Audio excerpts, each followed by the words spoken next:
Thanks for taking the time to join us. How are you keeping at the moment? Yeah, not too bad actually. Tried to get herself in a routine when things started going into lockdown quite quickly. Um, so we've managed to do that as a family. Obviously, sort out homeschooling and the issues that come up with that. But I think we've managed to get in a good routine now, and also, yes, organised with our business, how that's had to change to go online as well. So that took a bit of organising and sorting out, but yeah, we're there and we're pretty happy, I think. It's great to hear. It sounds like you're keeping busy, and I'm guessing this situation can only make your business and everything stronger in some respects. If you can get through this unscathed, then the future looks good. Yeah, absolutely. It's certainly been a learning curve, that's for sure.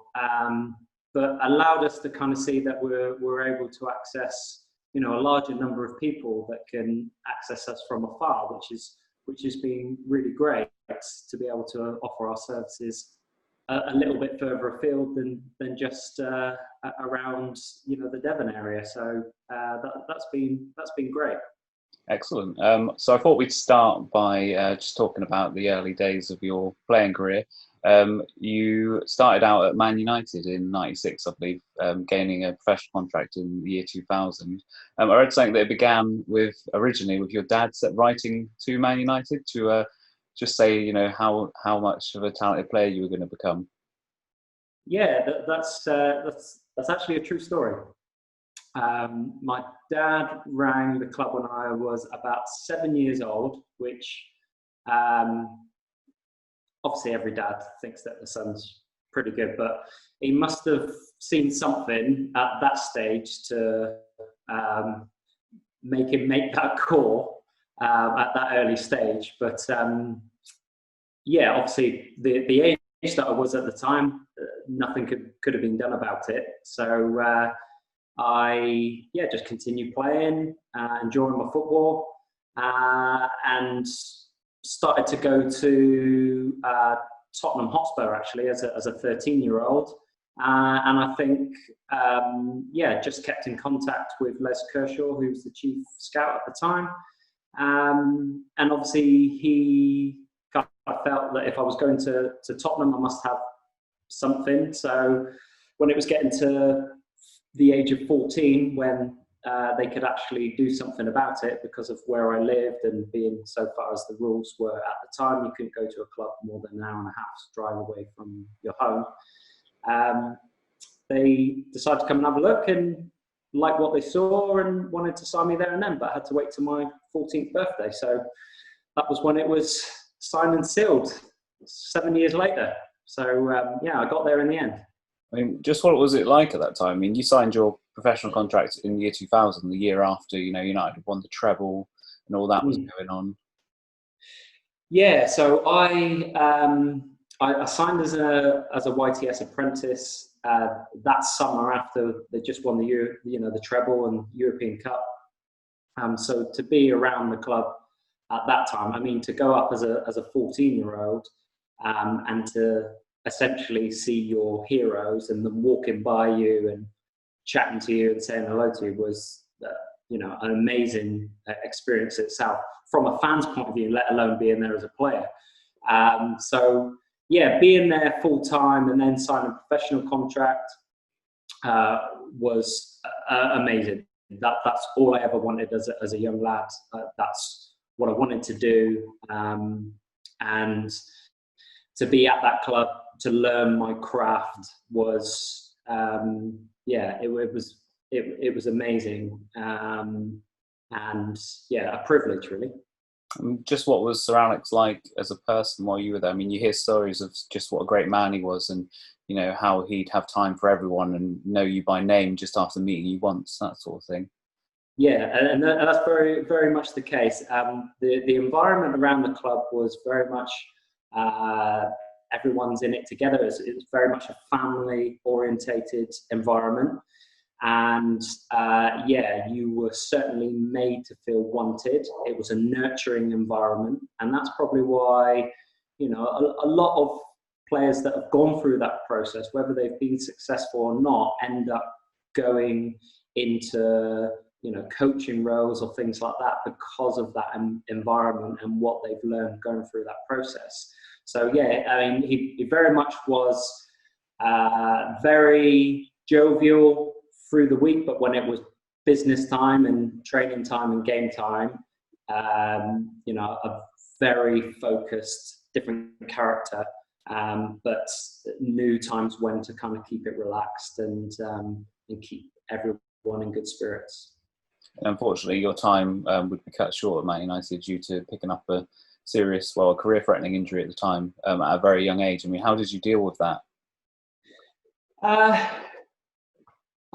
think I dealt with it. I don't know how well I dealt with it.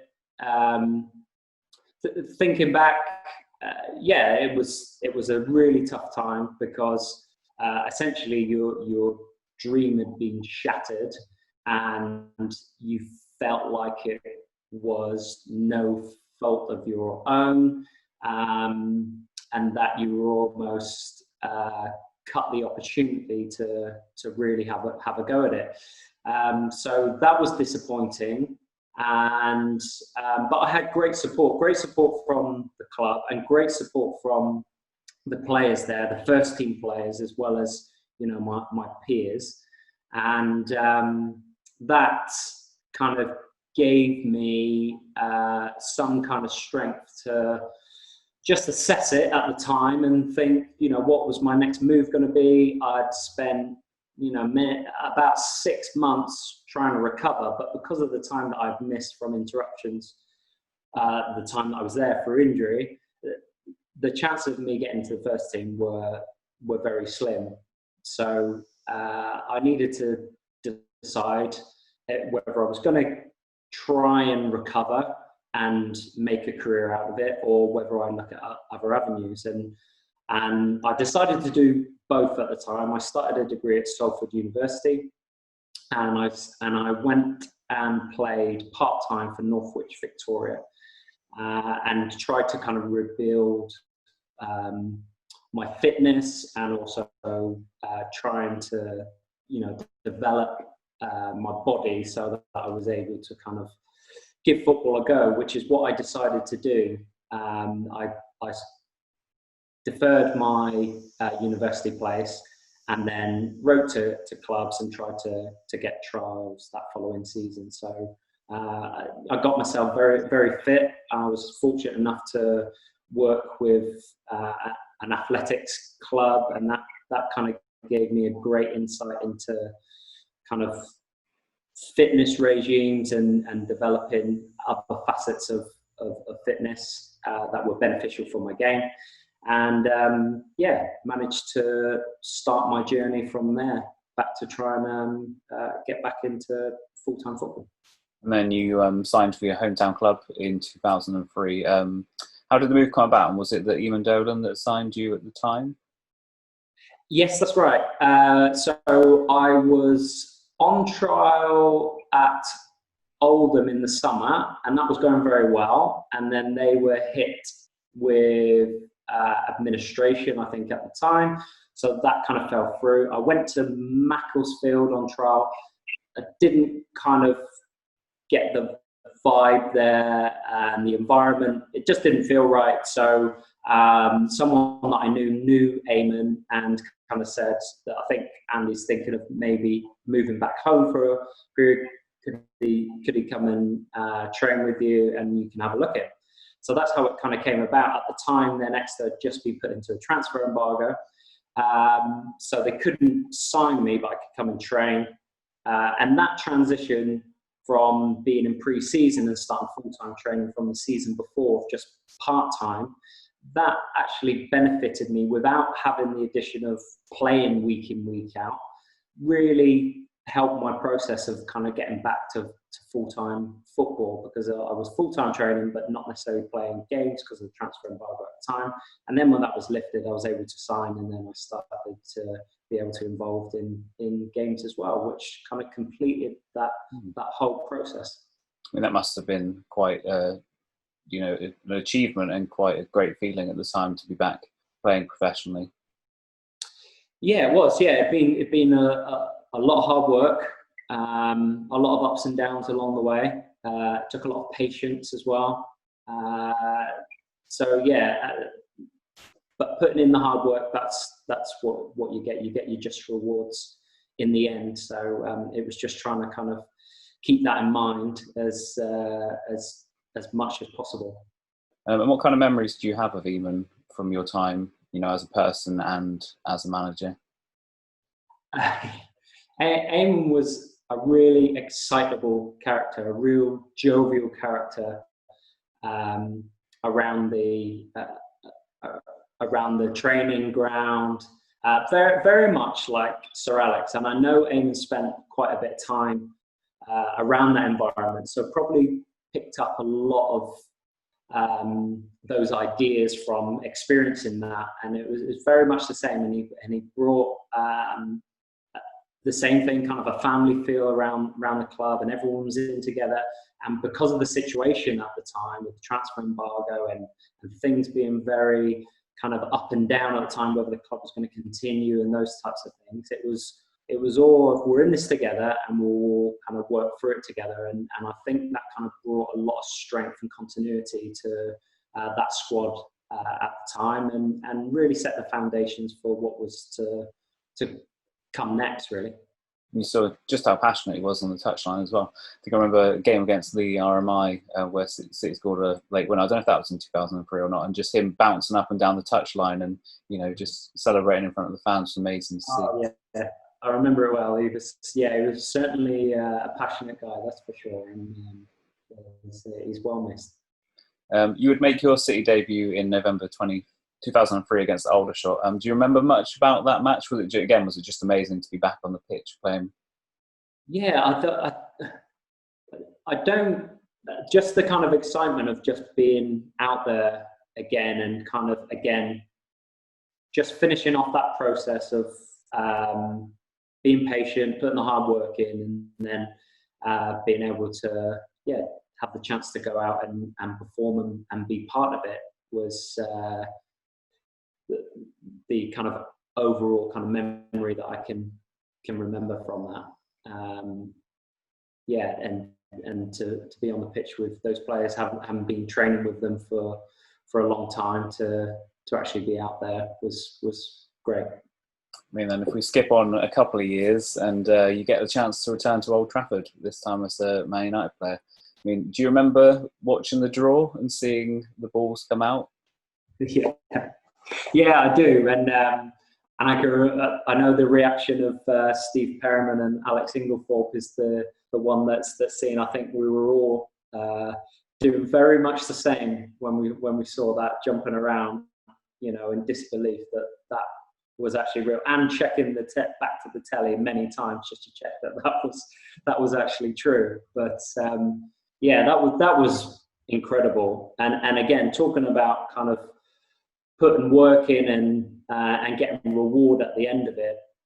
But thinking back to a time when I thought that dream was over and never had the opportunity to play at Old Trafford, to being given that opportunity again in the future, I think it shows how kind of things reward you for the work that you put in. So yeah, it was a great opportunity, and one I will always remember and cherish. I mean, and what a match it was as well. The shift that everyone put in to get that 0-0 draw. I mean, what are your standout memories from that day? Yeah, I think exactly that. Everybody's focus to do their job to the best of their abilities, and I don't think there was anyone either that started or came on that didn't do that on the day. And it had to be like that for us to get any sort of result. And we well and truly did that on the day. It was just an amazing memory. It really was. You had a couple of good chances yourself, didn't you? A half volley that was saved by the keeper, and then that free kick, which was millimetres away. Yeah, the free kick that I'm reminded of many, many times. Yeah, when when I see fans. Absolutely. Yeah, I thought it was in myself as well. I've got to be honest. Yeah, it felt good when I hit it, but yeah, unfortunately, just the wrong side of the post. But yeah, never mind. And then having a replay at St James Park as well was big for the club at the time. I mean, you know, the likes of Cristiano Ronaldo and people like that coming along to play. I mean, what was the buzz like around that? Yeah, just the challenge. I think everybody wanted to step up to that challenge and compete against that caliber of player. I mean, Scott Hylie's nutmeg on Cristiano Ronaldo. No one's ever going to forget that, are they? No one's ever going to forget that. So yeah, Scott well and truly stepped up to the challenge that day. That's for sure. But yeah, just the buzz, you know, the lead up to the game, the buzz around the game, just the atmosphere. Although you're so focused on the game, there were just times where that would kind of tune in, and yeah, just amazing feeling to have the opportunity to perform in that stage against those players, and you know, to look back and Cristiano Ronaldo and Wayne Rooney have scored the goals to beat you. You can't really argue too much with that. Absolutely. And then Paul Tisdale would obviously come in 2006 and take over at the club. I mean, what are your memories of, you know, his first few days? Yeah, very much a different character that came in than the previous managers with Eamon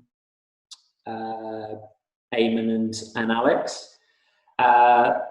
Very kind of methodical thinker, similar to Alex in that way, but very kind of calming, self-assured, and that kind of calmness, I think, kind of had a good influence over the squad in general, and that's, I think, that way worked well in developing those squads to go on and be successful, and good attention to detail as well.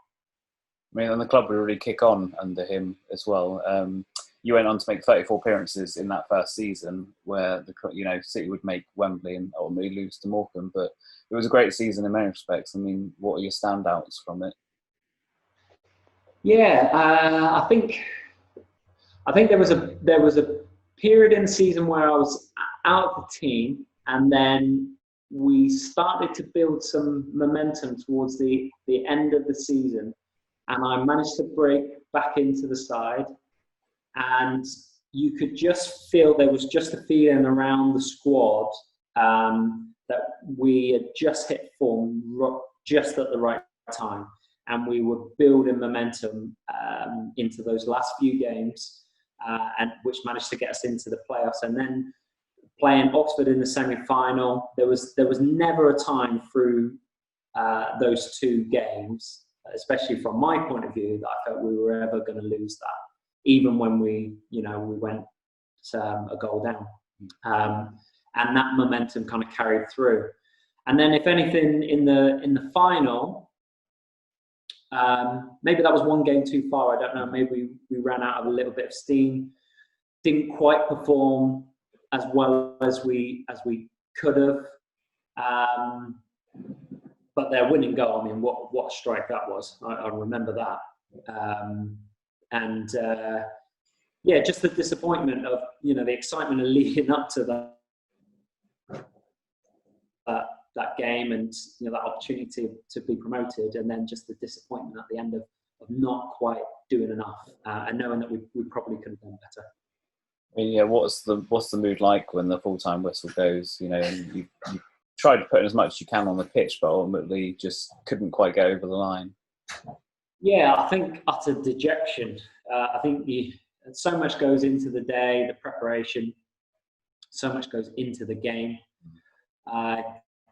You put everything on the line, and you're absolutely spent. And I think the jubilation at the end, if you win, is what keeps you going. But if you're on the other side, then yeah, you're just absolutely completely done, and you've got nothing left.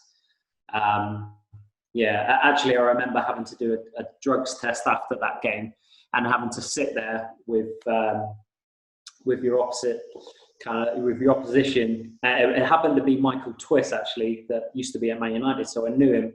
But he's desperate to get into the rest of his team to celebrate, and I'm sat there just want to go home.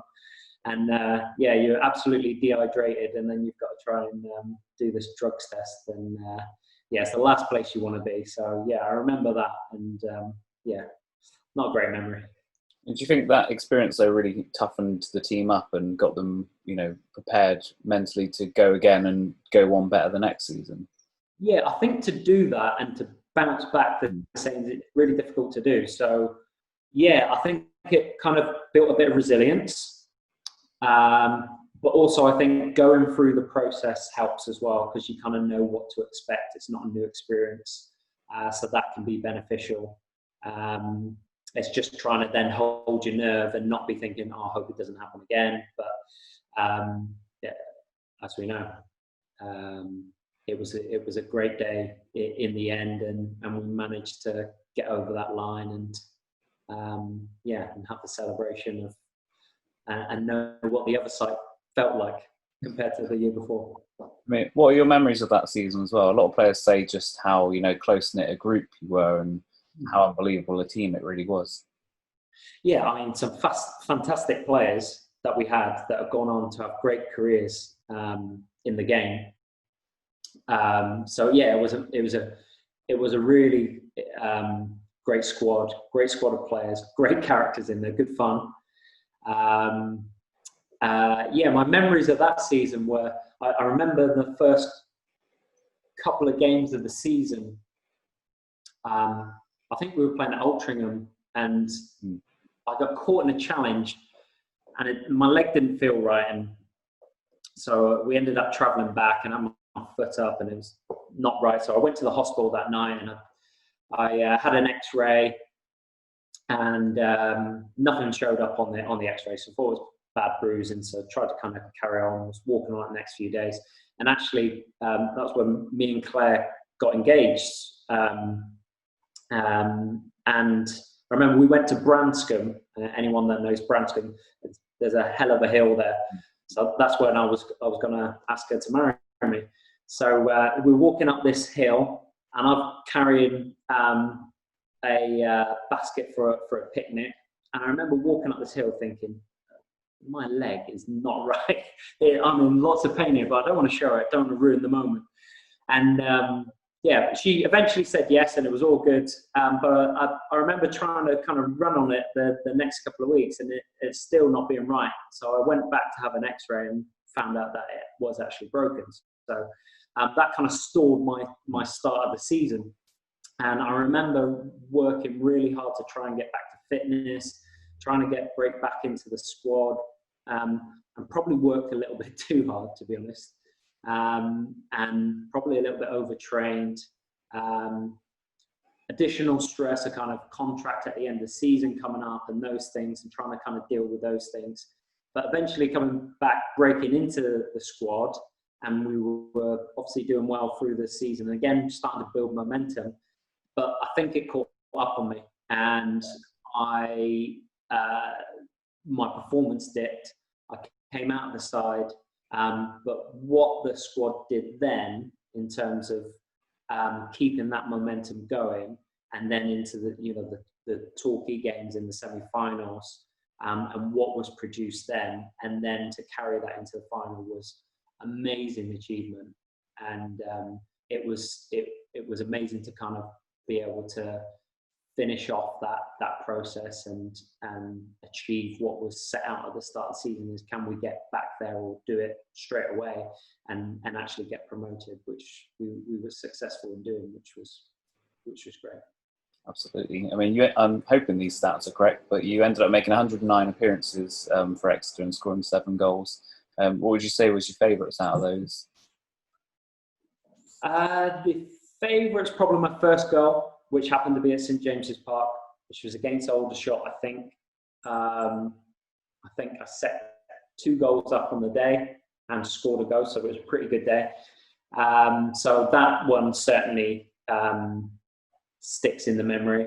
And just that feeling of scoring a goal in front of your home fans was great. So that one, and I think there was a couple of free kicks that I scored away at Hereford that kind of stick in the memory as well. That were pretty good. I think one to win the game. So yeah, not too bad. On leaving Exeter, you ended up joining Truro and spent a few years at the club. I mean, did you enjoy that period? Yeah, I did actually. I really enjoyed my football at the time. I just started a degree at that time, so it was a really good balance. Good switch off from either. So if there was a lot of work to do on my degree, going and then being able to play and de-stress and enjoy that was a great balance. And then also with the football, having something else to concentrate on with the degree meant that I wasn't thinking about football all the time. And as a professional, sometimes you get into a way of over-analysing things, and yeah, that just consuming you all the time and not having other outlets. So yeah, I think I had a good balance at that time, and there were some really good players that played there. Obviously, a lot of ex-league players that came there. Barry Howes, that used to play at Fulham, played for a couple of years. So it's really enjoyable, and we were a good, successful squad. And good group of players. Really good fun as well. Then you had undertaken a degree in sports performance and strength and conditioning. I mean, had you known for a while that you wanted to get into the world of fitness and that when you finished playing? With my wife Claire, who was the physio at Claire for a time, at Exeter for a time, and then she moved on to our rivals, Plymouth Argyle. Sorry about that. Obviously, long term, we would discuss kind of future plans, what we would want to do, and from past experiences with injuries and things like that, always knew that I would kind of go down the degree route and look at developing skills to be able to practice. And what really led into a strength and conditioning coach, which was not necessarily as well known as it is now, and that kind of played into the opportunities that kind of arose for me when I finished playing.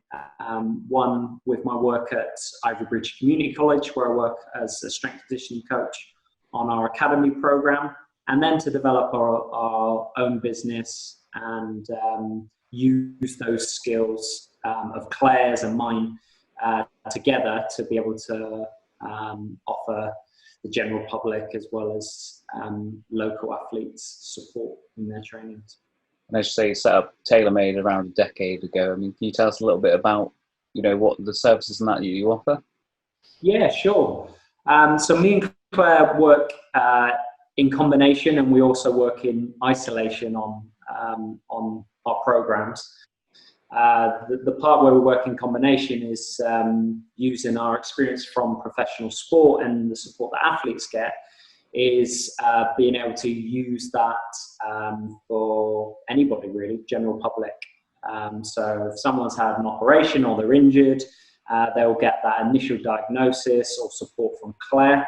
And then as they start to kind of develop through that rehab process, they'll start to work with me on that end stage rehab, and then to support their kind of general functional ability, whether that's to go back into a sport or whether that's just to be able to function fully without any restrictions and be able to enjoy their life essentially. So that's where we work in combination, but our isolation programs, Claire offers some treatment and diagnosis and rehab, and she runs Pilates classes and prenatal, postnatal, clinical Pilates. So a variety of classes that are on offer there. And then I work across our youth development program, which is a physical education curriculum program, and also our youth performance program, which is any young athlete that's developing in a sport. And this is to assist their kind of technical training, to offer the physical development to assist that. And we have our adult lifestyle, which is either weight loss goals or fitness training goals. But we use a kind of multifaceted approach as part of that, where we will look at your nutrition, your training, your sleep, and your stress management, and how those all interrelate to make you the best that you can be, and also achieve your goals. But we also have an adult performance program, so any local athletes that want to use that performance program, which is a little bit more specific towards their sport or times of the season or competitions and build-ups to those. And then finally, our kind of elderly program, which kind of completes that whole health span, which is still developing that functional ability to be able to stay strong.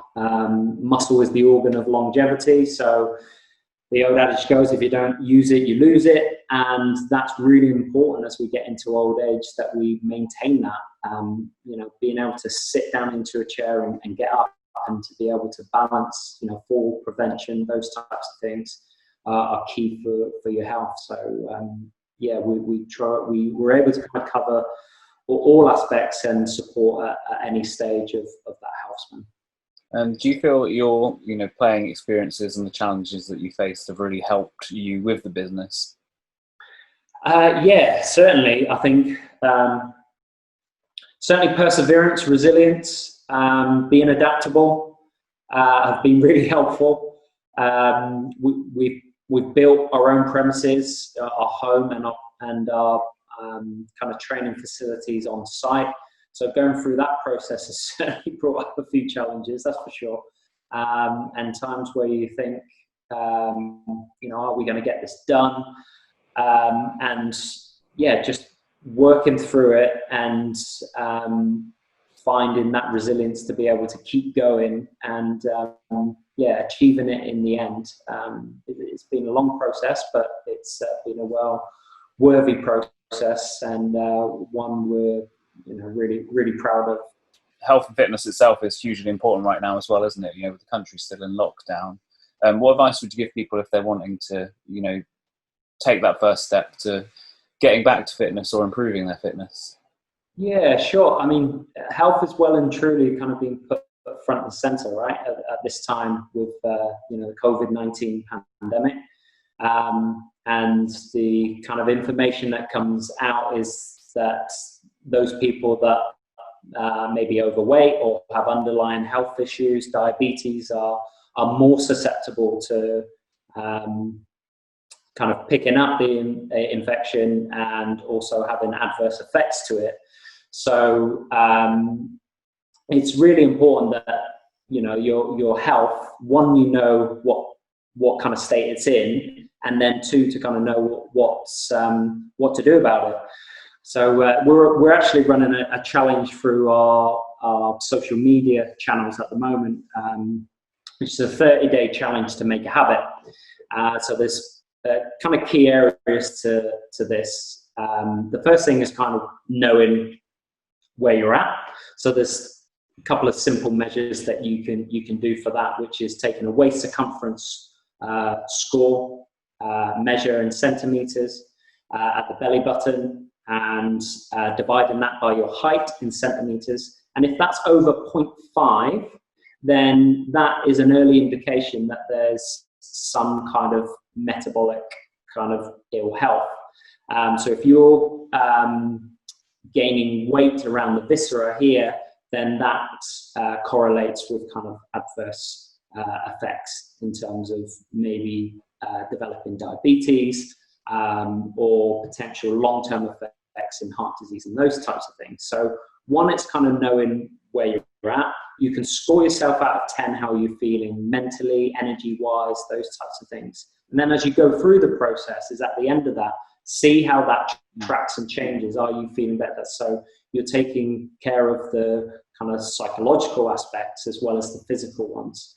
So the 4 kind of key areas that we look at are nutrition, so cutting sugar, because sugar kind of raises insulin levels in the blood, and that's not beneficial in terms of a chronic basis to be doing that in the long term. So being able to cut sugar out of your diet is beneficial. So eating real food, so meat, fish, eggs, vegetables that grow above ground tend to have less sugar in them as well. So we don't always think as fruit and vegetables to be potentially not great for your health, but some are worse than others in terms of sugar content. So your body doesn't know the difference, essentially. So that's one aspect. Then obviously exercise is good for the brain. Also, we've talked about muscle being the organ of longevity. So having a habit where you have a process that you can work through daily. And these links are on this challenge. So to give you some idea of how you do that. Your sleep, so having a sleep schedule, the same sleep time, wake up time, getting early sunlight on your eyes rather than from a device, because that starts the sleep process throughout the day so that you are then in tune with your own individual sleep pattern. And then stress management, so meditation, a couple of different strategies for that. Love and kindness, so you kind of understand how to kind of provide love and kindness for yourself, as well as then trying to provide that for other people. And that's setting you up for a positive kind of start to the day.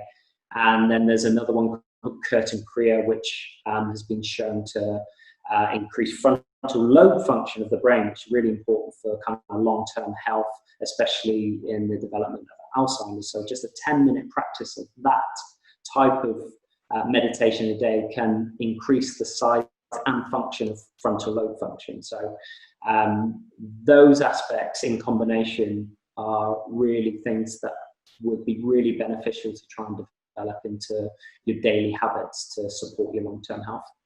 Absolutely. I mean, you touched on it a bit there as well, but aside from the body, the mind is equally as important, and keeping a check on your mental health, especially right now when things can be a bit stressful, is key as well, isn't it?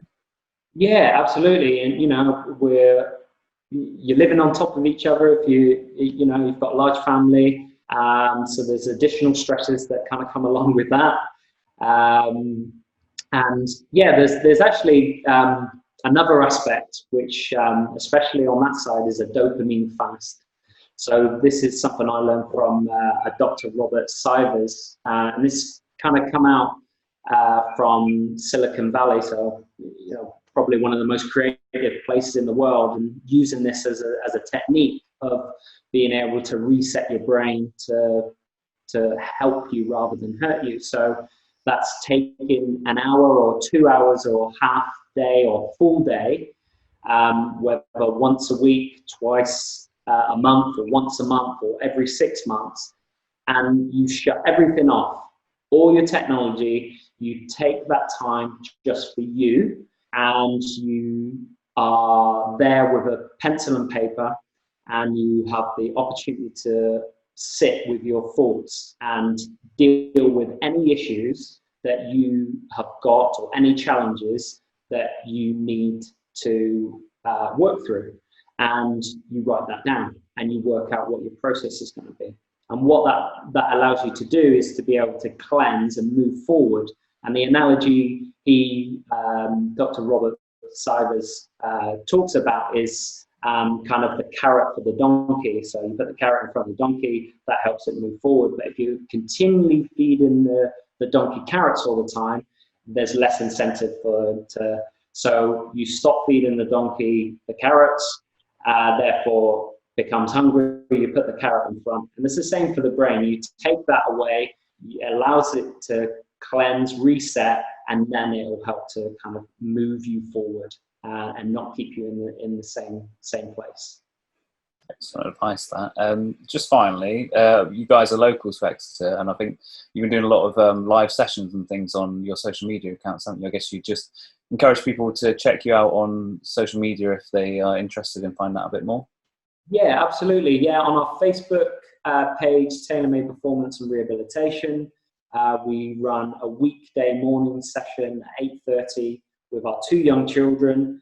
That's part of our kind of physical education process. So we go through all our fundamental movement patterns and skills, being able to strike objects, being able to move effectively, bend, twist, turn, run and jump, all these key skills to help develop competent young movers that are then have the confidence to be able to continue taking part in physical activity over the life course. So physical literacy to develop into a physical legacy. Brilliant. Well, thanks for your time, Andy. It's been very interesting, and certainly a lot of food for thought there. Thanks very much. Yeah, really appreciate you wanting to speak to me, Scott, and the opportunity to have a chat with you through some old times and what's going on now. So thanks again.